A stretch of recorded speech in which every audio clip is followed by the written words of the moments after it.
Most people think that adopting from shelters or rescues is a bad idea and that pet stores and breeders are a better option. Well, I'm here to tell you that that is not the case and help dispel 5 misconceptions about adopting rescue dogs or shelter dogs. But before we get started, don't forget to hit that subscribe button so you don't miss out on videos like this, and also to hit that notification bell so you will be notified of any new videos that I post. So with that out of the way, let's just get into the video. Misconception number 1. Dogs in shelters are bad dogs. They're either aggressive or damaged goods. While some dogs in shelters are there due to behavioral or health reasons, or both, some dogs in shelters have actually been pets before.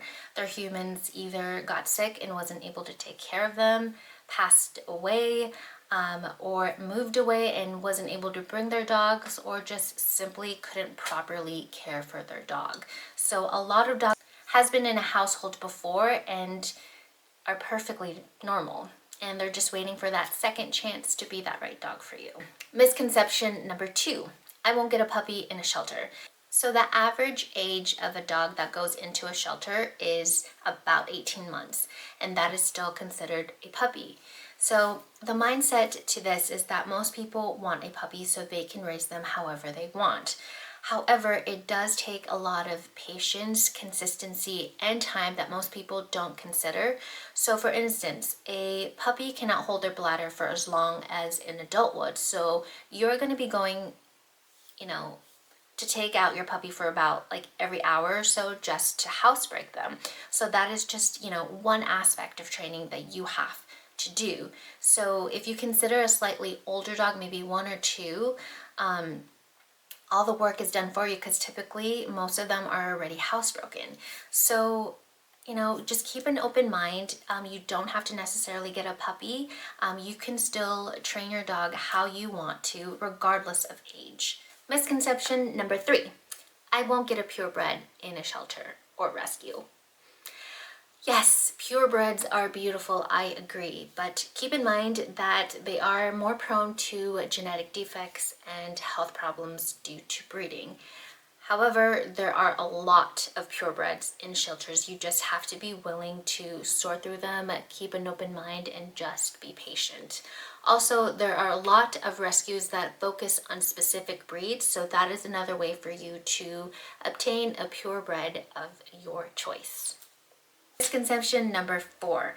Breeders and pet stores are a better option. Well, there are some breeders out there that really focus on the dog's health and well-being, and I support them 100%. Be wary of the breeders that are just mostly interested in profit and just breeding their dogs as much as possible without any ample time for recovery. As far as pet stores go, most of the puppies from pet stores typically come from puppy mills, and puppy mills are just a no-go. Most dogs or puppies from puppy mills tend to have congenital and hereditary conditions because they don't get the proper vet care, and they also are just housed in unsanitary conditions that are typically overcrowded and with no food or water. So keep that in mind. Misconception number 5. I won't know the behavior of the dog if I rescue. Okay, so to me this is the most backwards misconception of all, because if you rescue, you will for sure know what kind of dog you're getting, because the staff and volunteers at shelters work day in and day out with that dog to evaluate the dog's physical and mental well-being to help ensure that it goes into the right home. So like I said in point 1, most of these dogs have been pets before, so there is a clear history of how that dog lived in that household, so you just have to ask. And not to mention foster dogs who are with their foster families 24/7 and can give you a full detail of that dog's behavior in that household. And as for strays, rest assured that the staff and volunteers will work for an extended period of time to figure out what household best suits that animal.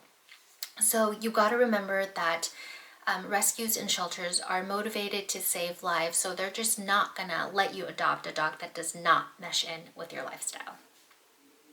So that concludes my 5 misconceptions on shelter dogs and rescue dogs.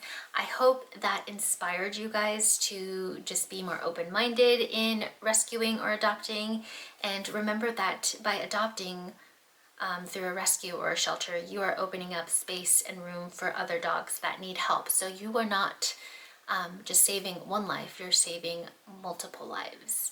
So keep that in mind, and if you guys are interested in more videos like this, check out my Fur-Legged Friends series and also follow me on Instagram, and I will see you guys next time. Bye!